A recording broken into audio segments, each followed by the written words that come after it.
అందరికీ నమస్తే అండి. ఆత్మ గురించి తెలుసుకుందాము ఇంకొన్ని విషయాలు.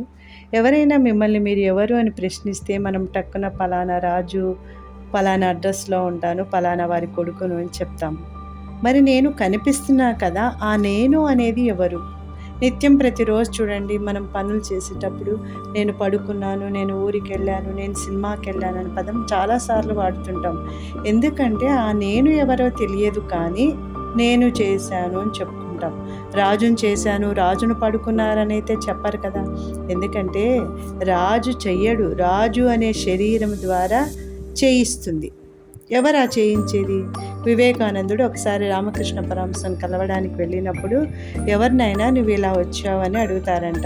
అడిగినప్పుడు అది నేను ఎవరో తెలుసుకోవడానికే మీ దగ్గరికి వచ్చాను గురువర్యా అంటారంట. మరి ఆ నేను ఎవరో మీకు తెలిసి ఉంటే కామెంట్ రూపంలో తెలియచేయండి.